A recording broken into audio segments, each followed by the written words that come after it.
उन सारे क्वेश्चन को कॉपी पे बढ़िया से लिखिएगा। होमवर्क मैं स्लाइड पे दे दूंगा बेटा, होमवर्क घर पे जाकर जरूर कीजिएगा, जरूर कीजिएगा। चलो आज की कहानी, आज की क्लास पे खत्म हुई। ठीक है, मिलते हैं कल की क्लास में। कल की क्लास में थोड़ा सा और अच्छे लेवल पे जाएंगे। ठीक है, ठीक है, चलो 3 मिनट की स्टोरी है, कोई जाना चाहे अब जा सकता है। ठीक है, ठीक है, ठीक है, कोई जाना चाहे ठीक है तो जा सकता है। ठीक है, वे भैया स्टोरी तो ये है कि शुरुआत कहां से हुई, पहले मैं वो बता देता हूँ। शुरुआत यहां से हुई कि इस बार ना बहुत सारी क्लासेस मैंने ली यूट्यूब पे, तुम सब लोग जानते हो। ठीक है, तुम्हारी क्लासेस भी चल रही थी, यकीन की क्लासेस भी चल रही थी सुबह के बैच में, और फिर तो उसके बाद मंजिल आई। ठीक है, तो मंजिल में क्या है, तुम देखा होगा बहुत मतलब वन ऑफ द सबसे ज्यादा क्लासेस अगर मंजिल में लिए तो शायद वो मतलब बहुत सारे टीचर ने लिए, लेकिन मैं भी था उसमें। तो मंजिल जब भी लेते हैं ना तो ऑब्वियसली यार ड्रेन आउट हो ही जाते हैं। ठीक है, फिर मंजिल खत्म हुई तो मेरी उम्मीद चालू हो गई थी। ठीक है, जब मंजिल खत्म हुई तो सोचा थोड़ा सा रिलैक्स आएगा, क्योंकि फरवरी मार्च में थोड़ा रिलैक्सेशन का टाइम आता है, तो मेरे लिए वो भी नहीं आता क्योंकि उधर से उम्मीद चालू हो गई थी। ठीक है, फिर जो है उम्मीद के साथ साथ वो थोड़ा रिस्टार्ट बैच भी चालू हो गया था मेरा फिर, है ना। तो ये सारी चीजें थी। तो 15 शायद 20 मार्च के बाद जो है, पहले से ही शायद मैं पिछले 2 साल से छुट्टियां लिया नहीं था, लेता नहीं था, काम में डूबा रहता था। तो मुझे ही फिर जो है मेरे चाहने वाले कुछ लोगों ने बहुत सजेस्ट किया, बोले सर अब ना आप अपना छुट्टी पे चले जाओ यार।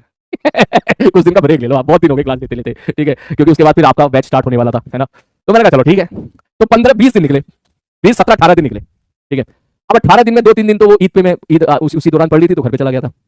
अब 15 दिन मिले, मैंने कहा 15 दिन में कहाँ जाऊँ तो कहाँ जाऊँ। ठीक है, अब मैं बैठ के सोच रहा हूँ ठीक है कहाँ जाऊँ। ठीक है, तो मैंने सोचा चलो यार फॉरेन चलते हैं भाई साहब, कोई एक ट्रिप फॉरेन की जो है कोशिश करते हैं। भाई मैंने 2-3 जगह बात करी, उन्होंने बोला कि 2-2 महीने पहले वीजा अप्लाई करना पड़ता है, 3 महीने पहले अप्लाई करना पड़ता है। एक जगह बात बनी, उन्होंने बोला पासपोर्ट भेजो, तो फिर मेरे को याद आया कि मेरा पासपोर्ट तो मेरे पास है ही नहीं, खो गया, मिल ही नहीं रहा है। पूरा घर छान मारा, मैंने कहा यार ये तो गड़बड़ हो गई भाई, पासपोर्ट ही नहीं मिल रहा, पता नहीं कहाँ है, कोटा में है, यहाँ पर है, कहाँ पर है, खो गया, पता नहीं क्या हुआ। मैंने कहा यार अब क्या करूँ। ठीक है, तो फिर कहा यार अब एक काम कर सकते हैं, मैं सर्च कर रहा था ट्रैकिंग पे चलते हैं। फिर किसी ने मुझे बोला कि नेपाल में पासपोर्ट की जरूरत नहीं पड़ती है, वोटर आईडी से भी काम चल जाता है। भाई साहब मेरे पास वोटर आईडी भी नहीं है। ना वोटर आईडी है ना पासपोर्ट है। मैंने कहा यार अब क्या, तब तक मैंने मन बना लिया था, मैंने कहा कहाँ जाना चाहिए। ठीक है, तो फिर बोला फिर ट्रैकिंग पे जाना चाहिए। अब क्योंकि मैं हूं तो तुम्हारा गुरु ही, तुम्हारे साथ पिछले इतने सालों से पढ़ रहा हूं, तो जो एटीट्यूड बेटा तुम्हारा है वही एटीट्यूड मेरे अंदर भी आ चुका है। ठीक, तो फिर मैं सोचा कि ट्रैकिंग पे जाना चाहिए।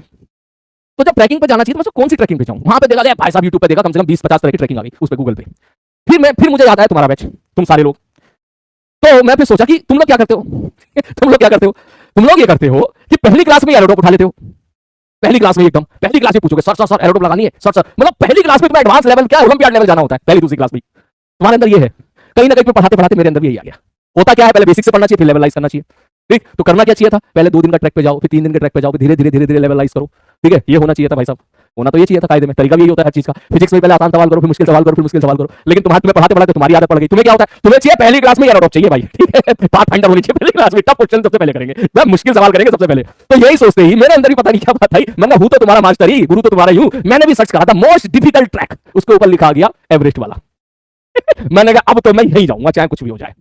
ठीक है, चाहे कुछ भी हो जाए। ठीक, उसमें लिखा है साफ साफ कि भैया 3-4 महीने की आपकी फिजिकल एक्टिविटी होनी चाहिए, गेम्स में नहीं खेला, दौड़ा भागी बिल्कुल नहीं है।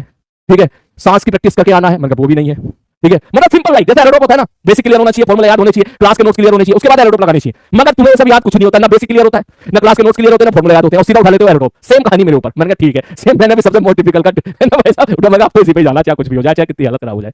भाई साहब डिसीजन पूरा ले लिया। ठीक है, बात उत करके बुकिंग भी कर ली, बाद में पता चला पासपोर्ट ही नहीं है। मैंने कहा यार अब कैसे होगा। ठीक है, फिर उन्होंने बोला कि भाई साहब जो है हाँ फिर दिल्ली से काठमांडू की फ्लाइट जाती है, तो भाई साहब उन्होंने मना कर दिया। उन्होंने कह दिया नहीं यहाँ पे तो नहीं जा पाओगे आप यहाँ से। तो उन्होंने बोला वोटर आईडी होनी चाहिए, मैंने देखा वोटर आईडी भी नहीं है, अब क्या करें। ठीक है, हवाई जहाज से तो जा नहीं सकते, ठीक है वो अलाउ ही नहीं है। ठीक है, फिर अब क्या करूँ, फिर मैं सोच रहा हूँ क्या करूँ। ठीक है, वोटर आईडी भी नहीं है, ये भी नहीं है, लेकिन जाएंगे जरूर चाहे कुछ भी हो जाए।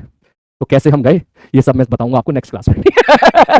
ये सब मैं बताऊंगा तुझे नेक्स्ट क्लास में। ठीक है, तो मिलते हैं कल की क्लास में, तब तक अपना ध्यान रखिए बेटा। आज की क्लास में अगर मजा आया हो तो नीचे कमेंट बॉक्स में टाइप करें, अपना ध्यान